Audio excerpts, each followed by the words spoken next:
America needs a tidal wave of the old-time religion. I have sinned against you. How dare you! We have no need to doubt God. The harlot Babylon is preparing the nations to receive the Antichrist. I didn't even build that house with money from the church. I built it with money from my book. I don't make this stuff up. Repenting of your sin. It is a moral issue. They got together and swore a pact to the devil. I just enjoy seeing people worship, praising God.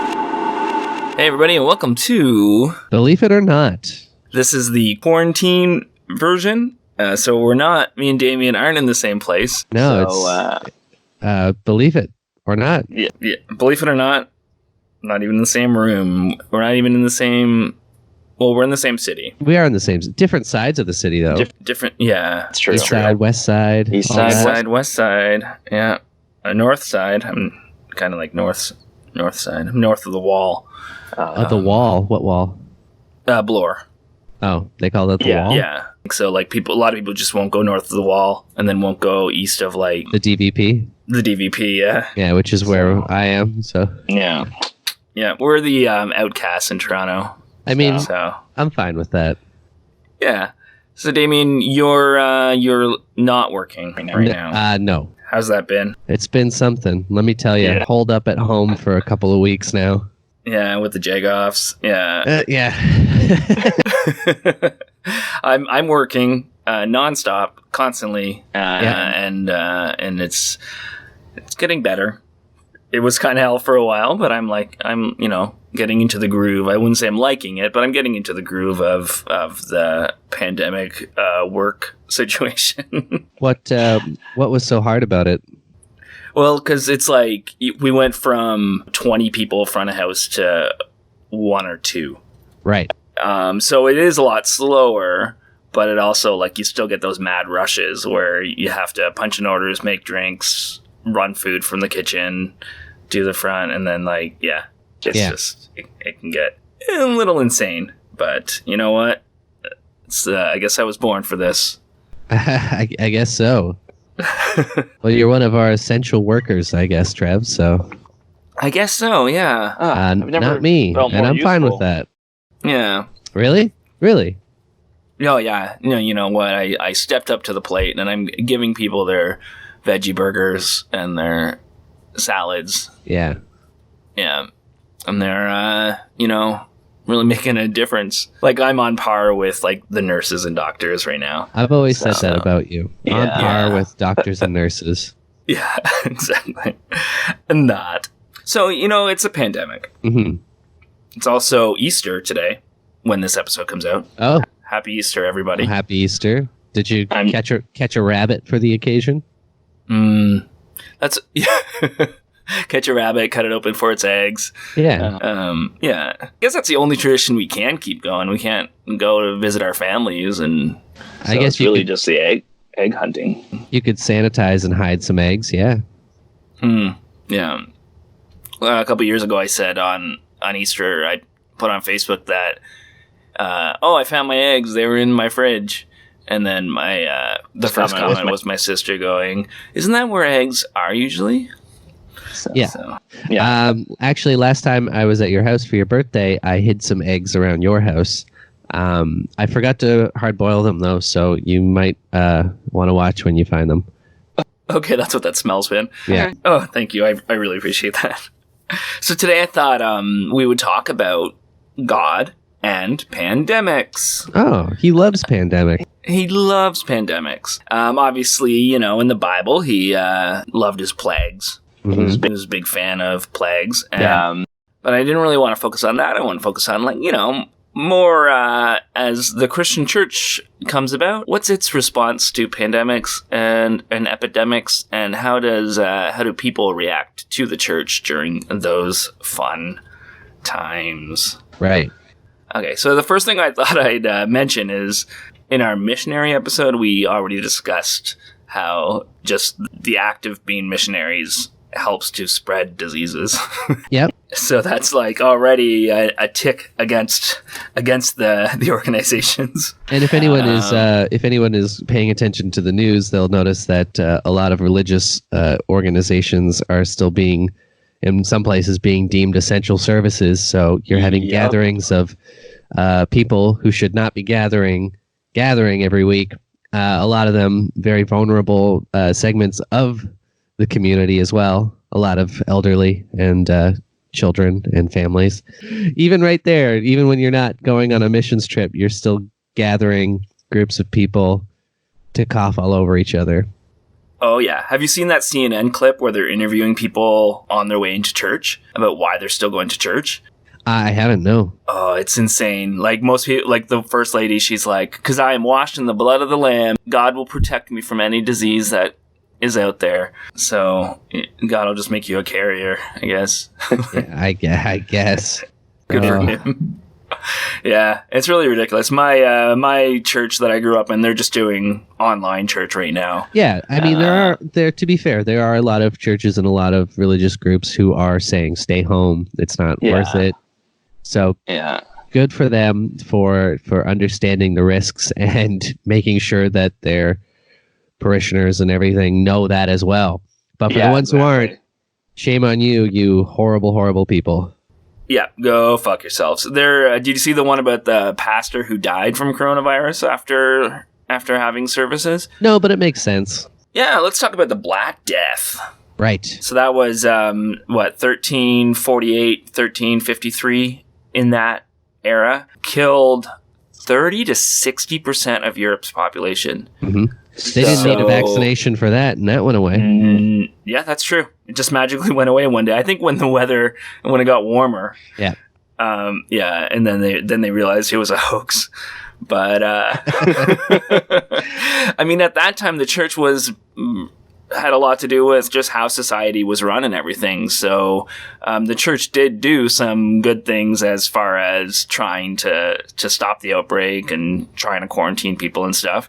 But it was also, people were kind of upset with the church because it's supposed to be this holy thing where you're talking to God and you have messages from God, and he's, the Pope's constantly giving like prophecies or whatever it is, like edicts, but never once did he predict that this disease would kill 30 to 60% of the population. So it caused a lot of questioning, and it caused a lot of doubt in people. And another thing was that the priests would go around and pray for people, and there was that was like a nice hope for them. Like, oh, the priest is coming to pray for our sick family. And then the priest would get sick and die too. So it's like God's not even protecting his most holy servants or whatever. Another thing that I don't know how legit this is, but there's a theory that one of the reasons the Black Plague spread so fervently was because the Pope in 1232 said to kill all black cats. Yeah, they were getting rid of the cats thinking they were unlucky, but it was the fleas and the rats that were causing the problems, and the rats were keeping the cats in check. And I've heard that theory before. Yeah, and it actually, they didn't just kill black cats, they were really getting rid of cats in general. Yeah. And that was another problem when the bubonic plague came back in the 1600s was... they thought that the cats and dogs were carrying it, so they got rid of all the cats and dogs, and then that caused more rats to come in, and yeah.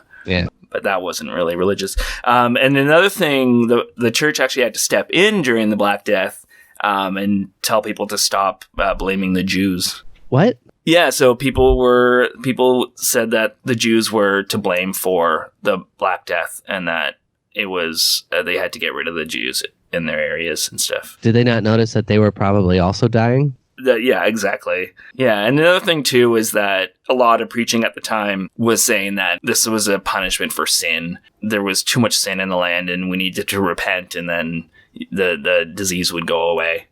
Which I mean, it's very funny how that through line continues today.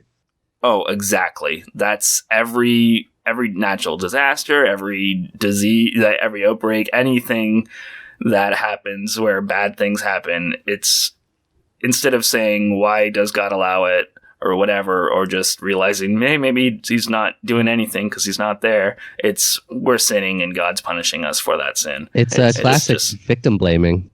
Oh, yeah, 100%. Like, come on, guys. And then again with the Great Plague of London, what's 1665? I didn't write down the date. Either way, it's like when the Black Death basically came back. That's when quarantine was really put into effect, and basically, a house has the disease.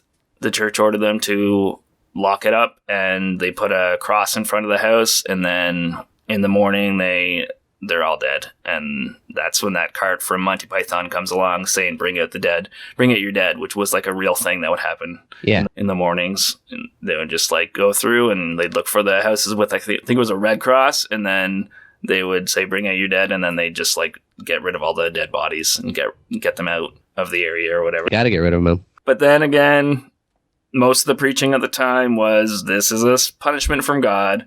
And that through line of God's punishing you, and we're paying for our pride and all the whatever else.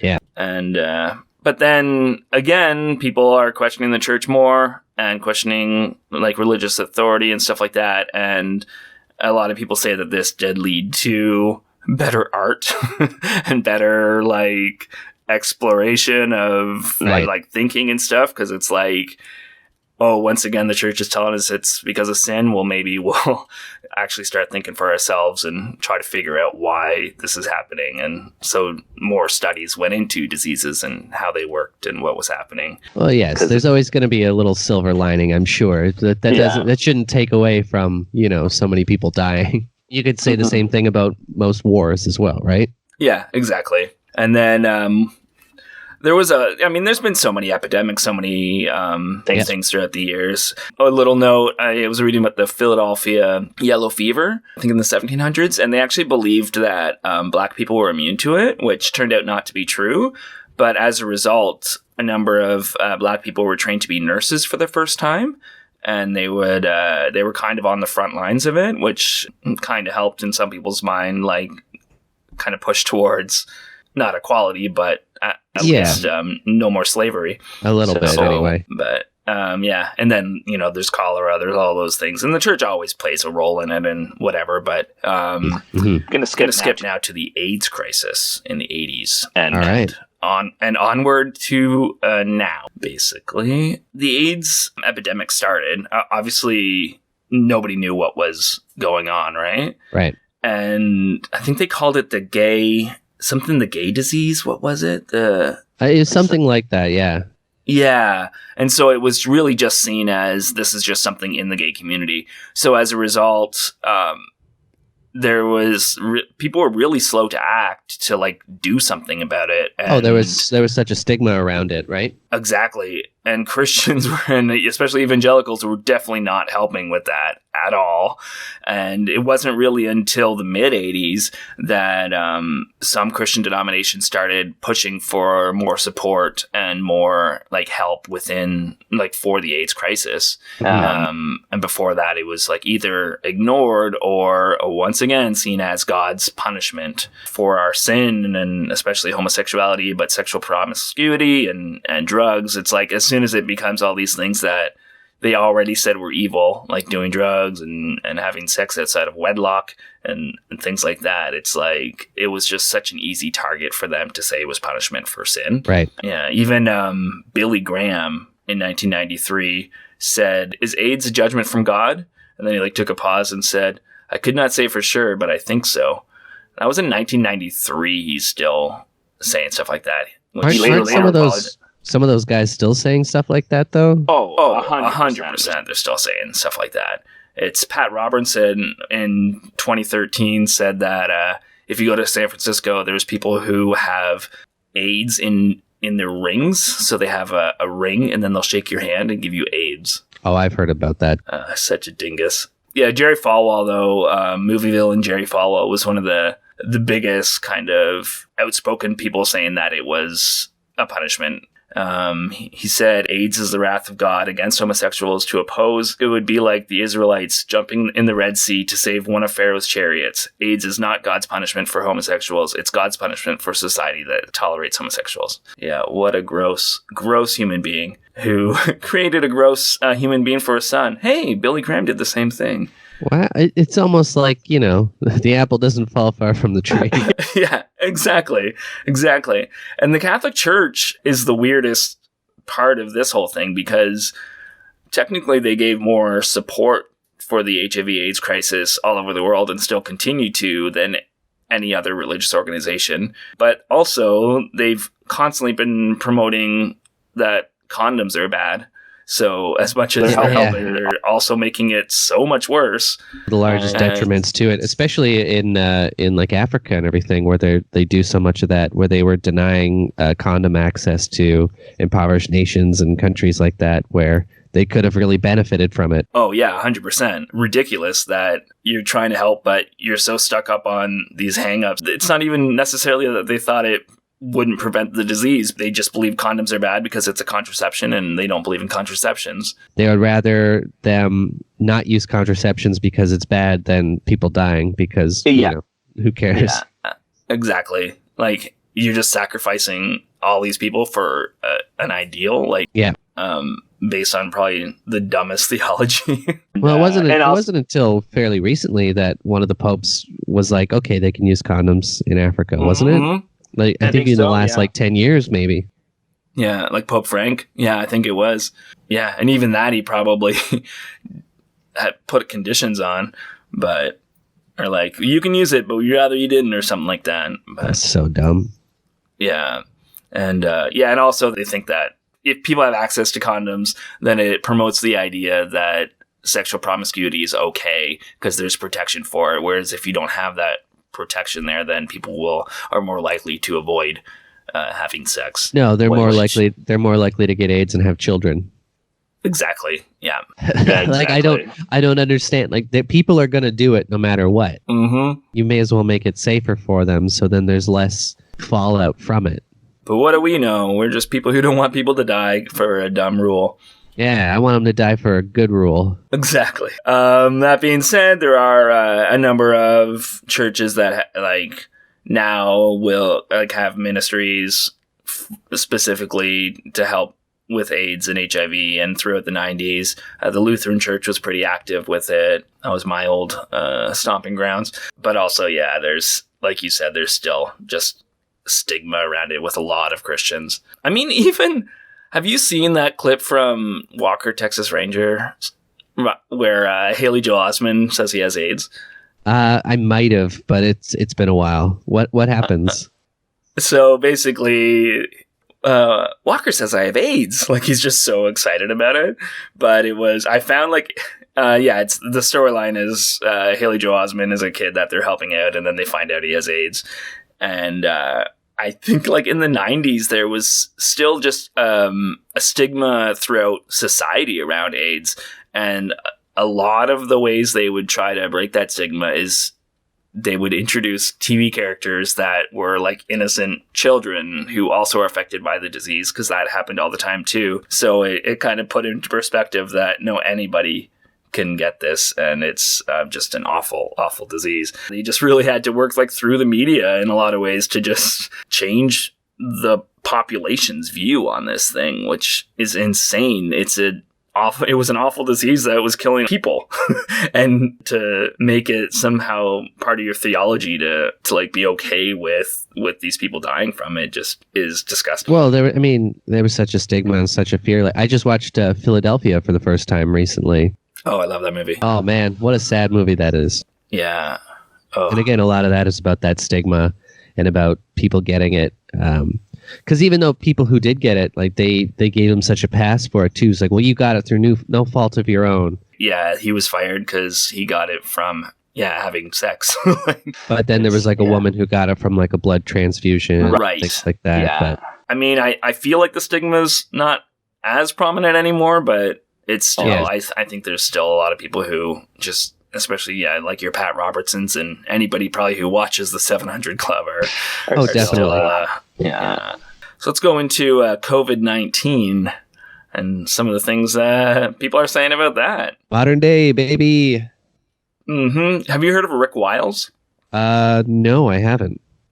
He is a basically like a YouTube conspiracy preacher, but Trump loves him. So he's like this crazy guy who's basically on the fringes, and now all of a sudden, he has access to the president of the United States of America. That doesn't seem to be hard for crazy people to do. No, it really doesn't. But he said, once again, blaming it on the Jews. Yep, he blamed it on the Jews. He said the people who are going into the synagogue are coming out from the synagogue with the virus. It's spreading in Israel through the synagogues. God is spreading it in our synagogues. You are under judgment because you oppose his son, Jesus Christ. That's why you have a plague in your synagogues. Repent and believe in the name of Jesus Christ, and the plague will stop. Is he suggesting that you should go to church instead and spread it so that it will spread in the churches? I think that's what he's suggesting. What a fucking asshole. Like, can he not see that it's spreading in the churches? He just, probably read an article about a synagogue that had it, and he's like, oh, I knew it was the Jews. See, the thing about that is this feels like somebody who knows that it's not a Jewish thing. This is someone who's trying to get that attention and trying to get that notoriety. He also called the impeachment hearings a Jew coup. Excuse me? Yeah, he said it was a Jew coup, that it was the Jews that caused the impeachment, and that, so he's not a good guy. No. No. A guy named Perry Stone suggested the spread of COVID-19 was a response to the legalization and the abomination of equal marriage and abortion. Okay. Yeah. He said it was a reckoning. Right, and not just a natural occurrence that people have let get out of hand because we weren't prepared for this type of pandemic. That exactly. Medical professionals knew would happen. Yeah. Have you seen that thing with Bill Gates a couple years ago talking about how a pandemic could spread? Yep. Yeah, it's pretty interesting. And then actually Rick Wiles, same dude who doesn't like the Jews, said that this was just a conspiracy basically now. He's probably moved on from the Jew thing, but he said that basically it's Bill Gates and he's trying to get us to all have microchip vaccines so that we can have the mark of the beast, and it would bring in the end times. Why would a microchip vaccine be a mark of the beast? Because he said it has our information on it, so they're collecting all our data and stuff like that. It's like, basically, they have our data. Yeah, they already are. Yeah. We're set there. But yeah. And it's just another thing where all these people are saying again, it's judgment, and then ignoring it's either judgment from God or it's a hoax. And they're ignoring what the government's saying to do and what CDC and Health Canada or whatever the World Health Organization are saying to do because God is bigger. I don't know. It's messed up. I find it's also funny when they deny that, people are dying. It's the same thing with school shootings and stuff, saying, oh, they're crisis actors. This is all fake. This is all done to push an agenda. And it's like, you got to live in such a bonkers world to believe that kind of thing. Yeah. That stuff makes me so angry. A family member of mine started talking about how, well, you look at the people who are at the different school shootings, and a lot of people look the same. It wouldn't be surprised if some of the background people were the same people and stuff. It's like, no, you need to stop, and you need to watch different YouTube channels because we're talking about people's lives, and they should just have their internet access removed. Yeah, I think at that point. I agree completely. Any other thoughts on pandemics? Well, the one we're currently in right now is it's a serious time. But I think we're also in a time period where it hasn't been as bad as it could be. Yeah, it's true. Yeah, I really let it affect me, and I really let I guess my depression kick in as a result of everything happening, and I'm just crawling my way out, and I think I'm in a good place now because I'm just realizing just how lucky I personally have it, and the people in my family and my friends have it right now, and how it could be much worse. And I'm just getting to a point of just being grateful, and also, trying to find ways to still help other people. Yeah, it's been a weird one, and it's been tough, but I'm just in a weirdly optimistic place right now. Well, that's the thing. I mean, it's still scary and uncertain, but we know what it is. We know what's happening. People are working towards trying to develop a vaccine for it. And, people still have food. People still have shelter. I mean, as terrible as it is, we're still relatively okay right now, I think. Mm-hmm. And I think so too. I think that's a good thing. Yeah. Whether that lasts or not, I don't know. Yeah. But for now. So for now, let's actually move into a Christian rock lyric. Can't you see you're not making Christianity better? You're just making rock and roll worse. All right. Do people still listen to that in this time of woe? Yeah, I'm sure it's a constant form of support and comfort for people just to know that their Christian rock is still around, still kicking. I'm sure. So who do we have today? We have our returning favorite. Many times they've been on the show. This time, though, in a different. So it's the Newsboys.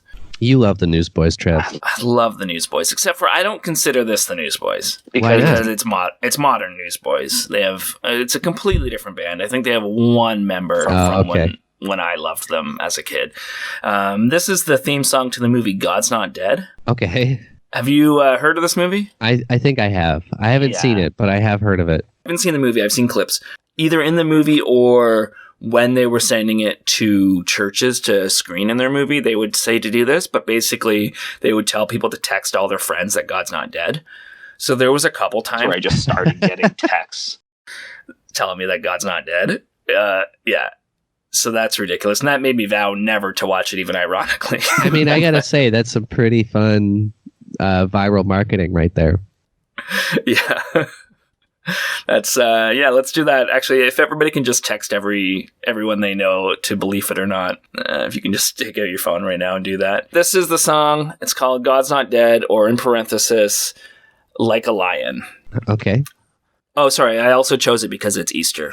I didn't choose it because of pandemics. I chose it because it's Easter. And God's Not Dead on Easter. Did you get any chocolate eggs for the pandemic?